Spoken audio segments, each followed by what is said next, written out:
여러분 안녕하세요, 닥스입니다. 제가 이번에 아이폰 13 프로 시에라 블루와 그리고 아이폰 13 미니 핑크 색상 이 두 제품을 구매를 해서 사용을 직접 해보고 있는데요. 오늘은 특히 이 아이폰 13 프로를 구매해야 할 이유와 아니면 굳이 구매할 필요가 없는 이유, 이렇게 두 가지를 정리해서 한번 말씀드려 보려고 합니다. 그런데 영상을 보기 전에 기본적으로 알아두셔야 될 것이 만약에 여러분들 중에 아이폰이 아닌 다른 기종을 계속 쓰시다가 처음 아이폰을 구매하려고 하시는 분들께는 별로 이 영상이 도움이 잘 안 될 수도 있습니다. 제가 오늘은 다른 회사의 제품과 비교하는 게 아니니까요. 그런데 일단 아이폰을 처음 쓰시는 분들은 일단은 아이폰 13을 구매를 꼭 하셔야 되고요. 이 전작이나 뭐 중고나 이런 거 구매하지 마시고 아이폰 13을 구매를 하셔야 되고 어떤 크기의 제품을 구매할지만 고민하시면 될 것 같습니다. 그리고 이미 한 3년 이상 된 아이폰을 쓰고 있어서 이번에 좀 꼭 바꿔야겠다 하시는 분들께도 아이폰 13은 꼭 이번에 사셔야 된다고 말씀을 드리고 싶네요. 저는 뭐 주변에 휴대폰 구매한다는 분들께는 무조건 최신 휴대폰을 구매하라고 권유를 하는 편이거든요. 뭐 중고로 쓰거나 아니면 이 전작 핸드폰을 구매하게 되면 결국에는 사자마자 더 구형이 되기 때문에 뭐 배터리라든지 성능이라든지 혹은 뭐 업데이트나 이런 부분에 대해서 분명히 아쉬운 부분이 바로 생기게 마련이거든요. 그러면은 돈만 아깝죠. 자, 그럼 본격적으로 먼저 아이폰 13 프로 이 제품 사야 되는 이유 말씀드려 보도록 하겠습니다. 일단 첫 번째, 디자인이죠.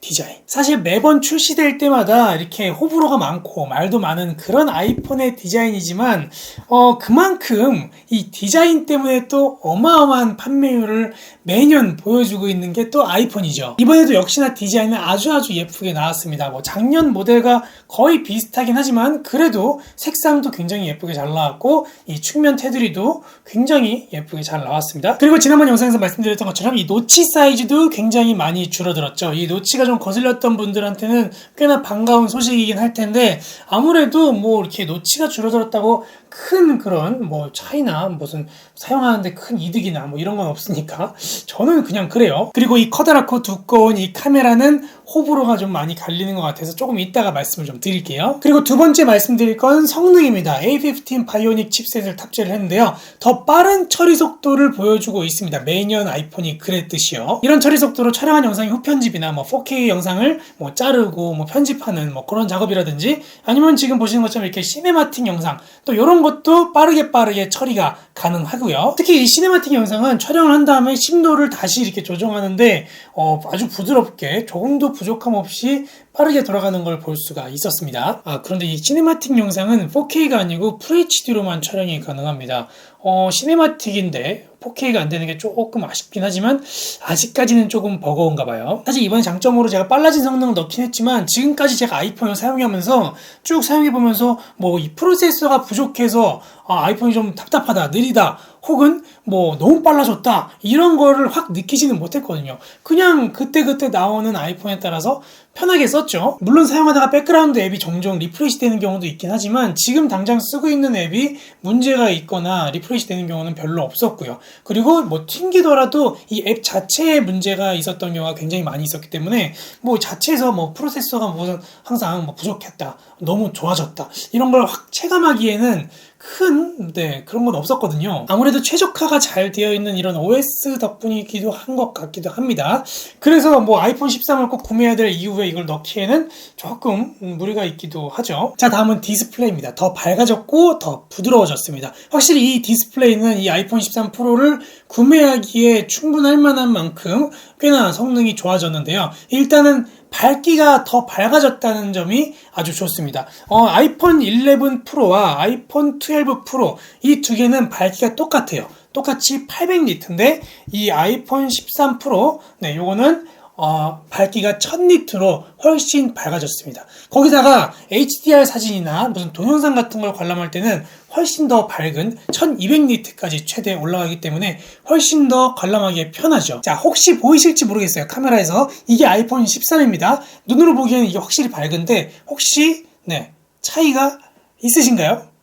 참고로 이 아이폰 13이 더 밝아졌다고 이 아이폰 12와 11, 12랑 11이 어두운 건 아니에요. 이것도 충분히 밖에서 사용하기에 충분히 밝습니다. 그런데 이게 더 밝아졌다는 부분 참고하시면 좋을 것 같아요. 그리고 다음으로 120Hz의 주사율을 지원합니다. 프로모션 디스플레이라고 이름을 붙였더라고요. 그래서 화면이 더 이렇게 부드럽게 움직이는 거를 느끼실 수가 있습니다. 이 주사율이 높다는 게 60Hz만 쓰다 보면은 뭐 주사율이 그렇게 높은 게 필요 있어 라고 느끼다가 딱 120Hz를 쓰다가 60Hz로 내려오면은 좀 버벅이는데 하는 그런 게 그때서야 확 느껴지는 그런 기능입니다. 그리고 또 한 가지 좋은 기능이 이 120Hz를 지원하게 되면 아무래도 배터리가 빨리 닳게 되거든요. 그런데 이 아이폰은 이번 이 프로모션 디스플레이에는 이 어떤 컨텐츠를 내가 이용하고 있느냐에 따라서 가변적으로 주사율을 이렇게 조정을 해줍니다. 그래서 조금이라도 더 배터리를 절약할 수가 있는 거죠. 네, 이 프로모션 디스플레이는 아이폰 13이나 미니에는 들어가 있지 않고요. 이 프로 라인에만 들어가 있습니다. 마지막으로 카메라입니다. 다른 장점도 많이 있지만 가장 큰 변화가 카메라니까 마지막으로 카메라를 좀 말씀드리도록 하겠습니다. 먼저 센서 크기가 더 커졌고요. 그러면서 저조도 촬영도 더 좋아졌고 손떨림 방지 기능도 센서 시프트 OIS 기능으로 더 새로워지고 더 좋아졌습니다. 특히 그 중에서도 여러분들이 이번에 아이폰 13 프로로 갈아타게 되면 가장 유용하게 사용할 만한 기능이 이 시네마틱 촬영, 그리고 접사, 그리고 스타일 기능 이렇게 세 가지일 텐데요. 시네마틱 촬영은 쉽게 말해서 인물 사진처럼 이렇게 소프트웨어적으로 심도를 조정해 주는 건데요. 이 주인공이 되는 피사체가 고개를 딱 돌리면 뒤에 있는 인물에 딱 이렇게 포커스가 맞는 그런 약간 느낌 있는 촬영을 할 수 있는 그런 기능입니다. 그리고 시네마틱으로 촬영하면 후편집으로 이 심도를 다시 수정할 수가 있어요. 앞에 맞았는데 뒤에로 포커스를 잡을 수가 있는 거죠. 이렇게 잡을 때 굉장히 빠르게 처리가 됩니다. 이 부분은 아주 좋은 것 같아요. 그리고 접사 촬영, 이 부분은 저는 개인적으로 그렇게 큰 기대는 하지 않았는데 막상 찍어보니까 기가 막히더라고요. 최대 2cm까지 이 거리까지 얘가 정확하게 잘 잡아냅니다. 쭉 가까이 가면은 자동으로 초광각 카메라로 변경이 되면서 이 접사 촬영이 가능해지는데요. 지문까지 혹은 음식을 찍었을 때 그 음식의 그 기름기까지 정확하게 표현해주는 거를 볼 수가 있었습니다. 마지막으로 스타일 기능인데요. 이거는 사진의 전체적인 색감을 조절해주는 겁니다. 그 필터랑은 조금 다른 개념이에요. 이렇게 사진 스타일 프리셋을 쓸어 넘겨서 선택합니다. 카메라에서 직접 스타일을 개인화할 수 있습니다 해가지고 이 톤이랑 따뜻함, 그러니까 이제 대비나 색 온도 이 정도를 살짝 조정을 해서 이 사진의 느낌을, 색감을 좀 바꿔줄 수가 있는 거죠. 이렇게 사진 스타일을 바꾸는 기능도 좋지만 저는 개인적으로 이 기능이 굉장히 유용하다고 느꼈던 게 이 아이폰은 환경에 맞춰서 자동으로 알아서 이 색 온도를 잡아줍니다. 아이폰은 프로 모드가 없죠. 일일이 다 개인적으로 커스텀으로 조정할 수 있는 기능이 없어요. 그래서 예상치 못하게 내가 원하지 않는 색감이 나올 때가 있습니다.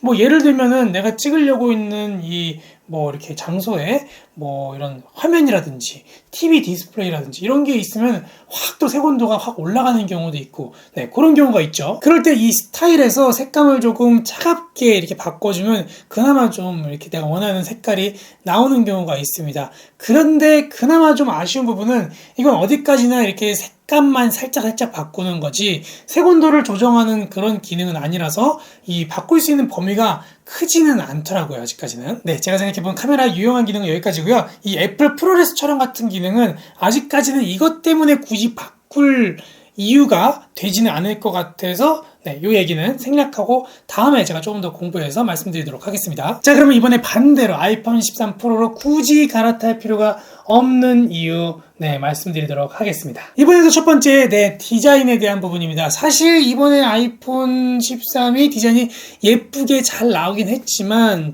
보세요. 아이폰 12 프로 전작이랑 완전히 거의 똑같죠. 이 버튼 위치만 약간 다르고 카메라만 약간 다르고 나머지 디자인은 다 거의 똑같습니다. 잘 아시겠지만 휴대폰 구매에는 디자인이 정말 큰 영향을 미치기 때문에 저처럼 아이폰 12 프로를 쓰고 있는 사람이라면 이번에 나온 거는 큰 메리트를 느끼지는 못하겠어요. 적어도 디자인 측면에서는요. 당장 바꾸고 싶다거나 그런 생각은 잘 안 들더라고요. 그냥 아이폰 12S 정도 같은 느낌? 그리고 두 번째, 심한 카툭튀. 이렇게 보이세요? 정말 심한 카툭튀입니다. 웬만해서는 봐줄 수 있는데 이거는 그냥 카툭튀 정도의 수준을 넘어선 두꺼워졌다는 수준입니다. 사실 카메라 크기가 커진 것까지는 괜찮아요. 카메라 크기 이 정도로 이렇게 커졌거든요.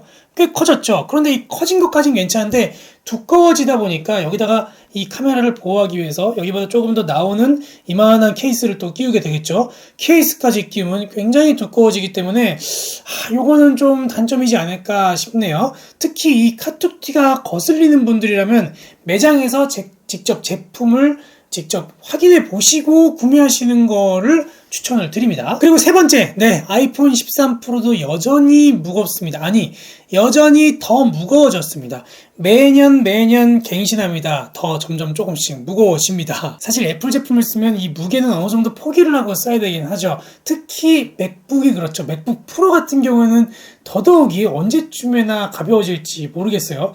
이번에 출시되는 맥북 프로는 아마 조금 가벼워지지 않을까 기대만 해봅니다. 어쨌든 이 아이폰 13 프로를 무게를 보면 203g이에요.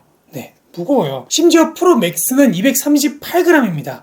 아이폰 13이 173g, 이 미니가 140g 밖에 안 되는데 비해서 프로 라인은 항상 언제나 훨씬 더 무겁죠. 이걸 이렇게 침대에서 들고 있다가 이렇게 쫙 찍히면은 입술 나갑니다. 이 알루미늄에 비해서 확실히 이 스테인리스 스틸이 고급스러운 만큼 조금 더 무겁기는 합니다. 자, 다음입니다. 이번에는 이 13만의 문제가 아니라 아이폰에 대한 아쉬운 부분인데요. 아직까지 이 아이폰에 라이트닝 커넥터를 계속해서 고수하고 있다는 겁니다. 요즘 나오는 대부분의 전자기기들이 C타입으로 변경이 되고 있고, 심지어 애플 제품 중에도 이 아이패드 9세대 그리고 이 에어팟 이거를 제외하고 나머지는 다 C타입이 지원이 됩니다. 그런데 가장 많이 팔리고 가장 많이 사용하는 이 아이폰을 계속 라이트닝을 고집하고 있다는 게 조금 아쉬운 부분이기는 합니다. 특히나 무슨 시네마틱 영상이다 뭐 여러가지 하면서 고화질의 영상, 이걸로 영화도 찍을 수 있다 이렇게 홍보를 하면서 커넥터를 라이트닝으로 계속 둔다는 거는 조금 아쉽네요. 이 다음번 나오는 아이폰은 드디어 C타입 커넥터로 바뀌게 될 거라는 그런 예상들이 기대가 있긴 있으니까요. 혹시라도 이 부분이 조금 거슬린다면은 존버를 해보셔도 좋을 것 같습니다. 자, 마지막 단점입니다. 이번에도 아이폰 13의 문제가 아니라 아이폰 전반적인 그런 아쉬운 부분이긴 한데요. 특히 타사 제품을 이용하던 분들이 이 아이폰에 굉장히 좀 아쉬워하는, 불편해하는 부분이긴 합니다. 바로 지문인식이나 홍채 인식이 없이 오직 이 페이스 아이디만 고집하는 부분입니다. 특히 요즘에는 마스크를 쓰고 다니기 때문에 이 페이스 아이디가 사실 거의 무용지물이죠.